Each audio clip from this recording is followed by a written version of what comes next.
This is something many of you had requested. It took time, but I finally found 3 stories that happened during the school lockdown. Sometimes a single moment, a voice, or a scream can change a life forever. That Friday, that 7th period, that quiet afternoon, no one knew their world would never be the same again. Boredom had reached its peak in class. 7th period, Friday, and spring break starting next week. Every face showed a mix of restlessness and excitement. Mr. Carter, an unusually kind and cheerful teacher, had allowed us to play logo quizzes on Sporkle instead of forcing us into traditional lessons. There was laughter, smiles, and an odd calm in the classroom. The projector light flickered on the wall, illuminating brand logos. "Adidas," my friend Ryan answered excitedly, and we all burst into laughter. Suddenly, a terrifying, unexpected voice crackled through the speakers. "Attention, all staff. This is not a drill. Initiate lockdown protocols immediately." It was Dean Mr. Harper's voice. But today, there was a strange tremor in it, a fear we'd never heard before. The entire classroom fell silent. Mr. Carter, always composed, panicked this time. He quickly turned off the lights, shut the projector, and gestured for us to crouch in the back corner. We all stumbled, gasping onto the floor. Every breath was audible. Every heartbeat echoed like a drum. The electrical panel on the wall, which always emitted a faint hum, suddenly went silent. The darkness deepened, as if time itself had stopped. 3 minutes, or maybe 3 centuries, passed. Then, a blood-curdling scream echoed from outside our classroom. "Kill all of you!" The voice was a grotesque mix of pain, madness, and rage. Footsteps thundered down the corridor, and then thud, thud, thud, fists pounded on lockers. Jessica and Emily, sitting beside me, began to sob, as if icy fingers of fear had gripped their hearts. I looked at Ryan. His face had turned white. Then merciless blows landed on our classroom door. "Open the door!" the man screamed, kicking and thrashing against it. For a moment, I thought the door would break, and he'd burst in. No! Emily's piercing scream tore through the room. Mr. Carter signaled for us to crouch lower. The air reeked of death. Suddenly, the assault on the door stopped. Only fading footsteps remained, growing quieter until they disappeared. The classroom was dead silent. Everyone held their breath, eyes shut tight, as if moving would summon death. 10 minutes passed, or maybe an entire day. Time lost meaning. Then Dean Harper's voice crackled through the speakers again, shaky but firmer. "The immediate threat has passed, but precautions remain. All classroom doors stay locked. No student leaves." Then, he explained, an unidentified man had entered the school, attacked the receptionist, and forced his way in. His motive, his weapon, no one knew. 2 days later, another rumor spread. A night shift janitor had found a man sleeping in the school's back storage room. A heavy weapon, a .44 Magnum, peeked from his pocket.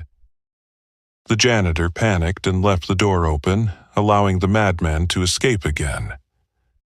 What happened after? No one knew. The police raided the entire city, but the man had vanished, as if swallowed by the earth. After the incident, cameras were installed. Security tightened. But that fear, the first scream, the first punch on the door, never faded. Every announcement over the speakers made hearts race. Every rustle in the air brought back the old terror. Many of my classmates still live with those haunting memories. And me? I pray every night that wherever that madman is, he stays somewhere safe and never reaches another school door again. Story 2, The Hospital Secret. They say some places trap pain, death, and regret forever. One such place, Riverview General Hospital, where silent walls still echo with screams. Catherine had applied for a nursing job and was surprisingly hired immediately. Riverview General Hospital, a crumbling complex, stood on the city's northern edge, once treating thousands. But now, only a few wards remained active. The rest, called the Old Wings Gate, were abandoned. Things worked differently here. Head Nurse Margaret had warned Catherine during her briefing. "Do as you're told. Don't ask questions, especially at night." Those words left an odd unease in Catherine's heart. Catherine's first night shift passed smoothly. Most patients slept, and only nurses' soft footsteps echoed in the long, empty halls. But the second night changed everything. Around 2 a.m., as Catherine fetched medicines from the pharmacy, a cold gust swept through the corridor. Lights flickered. Then a whisper. "Catherine." She turned, but the hall was empty.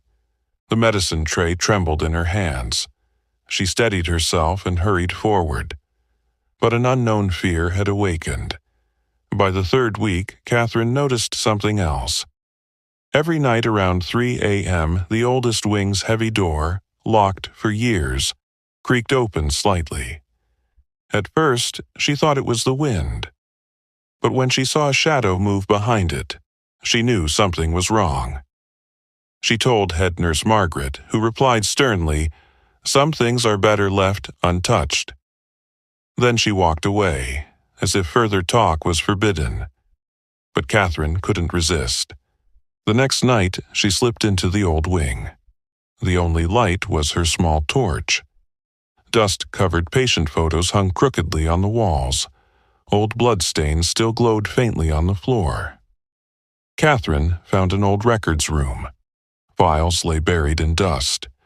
One read, "Room 237, Special Confined Patient." What was this? A prisoner patient? A psychiatric inmate treated here? Her heart pounded, as if hearing past screams. Room 237. Catherine took the loneliest corridor and finally reached it. The door was ajar. Inside, an old hospital bed stood, its frame rusted. Handprints marked the restraints, as if someone had struggled till the end. Then the sheets shifted. Catherine's blood froze. She blinked and saw a dark shadow standing by the bed, a patient's shadow, breathing, labored, painful, heavy breaths. "Catherine," it murmured. She stepped back, but the door slammed shut. Catherine tried opening it, but it was stuck. The shadow advanced. Walls trembled. Screams echoed from the bed frame. The shadow drew closer, and Catherine saw its eyes, foggy, lifeless, yet full of hate. Then she realized this wasn't just a ghost. It was a tormented prisoner of the past, desperate to trap others in its pain. "Come with me," the shadow whispered. At the last moment, Catherine pulled out her phone and flashed its light at the shadow. It shrieked and recoiled. The room shook. The door creaked open. Catherine sprinted out, gasping, through the halls. Behind her, whispers still followed. "Catherine, come back." But she didn't stop. The next day, Catherine quit. But curiosity haunted her. She dug through old files and learned the patient in room 237 was a dangerous psychopath, chained there in 1973. And he died there. His death was so agonizing his soul never escaped. Riverview General still operates, but its old wings still hold that prisoner. For unsuspecting nurses, doctors, and staff, return from there is impossible. Story 3. The Red Door. Some doors, once opened, never fully close. This is the story of a red door and the horrifying world behind it. Emily and her husband Mark wanted a fresh start. After years of saving, they bought a beautiful old house. Wellington Estate, in a remote area. When they first entered, everything seemed fine: the aged wood scent, high ceilings, vast garden. But one thing stood out: a mysterious blood-red door in the central room. Unlike other doors, it was small, heavy, and padlocked. "Probably a storage room," Mark said casually, but Emily felt a cold draft from it, as if something breathed on the other side. Days later, strange events began. At night, Emily heard faint footsteps, sometimes laughter, sometimes objects moving on their own. Emily told Mark, but he laughed. "It's just the new house. Takes time to adjust." But Emily knew something lurked behind the red door. One night, the power went out. The house plunged into darkness. Emily was lighting candles when a loud clank echoed. The red door's lock had fallen. The door creaked open. Emily's heart leapt to her throat. Beyond the door was pure darkness, as if swallowing light. An unseen force pulled her in, or maybe it was her fear. But she stepped forward. Beyond the door, a narrow staircase led to the basement. Emily lit a candle and descended. The walls bore childlike drawings: black faces, hollow eyes, mutilated bodies. Beneath them, scrawled in blood, "We're still here." Chains, old dolls, and broken toys littered the floor. Emily felt countless eyes watching her. Then a faint sob. Following the sound, Emily found a girl's corpse tied to a chair. Her face was blackened, eyes open, frozen in a grotesque smile. Emily's legs locked. Then the girl's head turned, staring straight at her. "You opened the door," the corpse whispered. Emily screamed and ran, but the door was gone, or had it ever existed? The next morning, Mark found Emily unconscious and rushed her to the hospital. Doctors said she was in shock, but Emily kept muttering, "The red door, they're alive." Research revealed, a century ago, a deranged orphanage director had tortured children there, behind the red door. Their souls still waited for release. Weeks later, Mark decided to sell the house. But on his last night, as he packed, the clank echoed again. The door had reopened. A small girl stepped out, her eyes hollow, face pale, clutching a doll. She looked up and whispered, "Come play, Mark." The door closed. Mark was never seen again. Story 4. The Other Side of the Mirror. Mirrors don't always show reflections. Sometimes they show what eyes can't see. Laura loved oddities. She visited an antique shop with a sign, "Buy the Past." Inside were dusty furniture, rusted clocks, and strange statues. But one thing caught her eye: an ancient mirror. Its gilded frame was scratched, its surface slightly fogged. "The mirror has chosen you," the shopkeeper said mysteriously. Laura bought it, unaware of the world waiting inside. That night, Laura hung the mirror in her bedroom. Everything seemed normal, until she noticed her reflection moved a second later. She dismissed it as fatigue.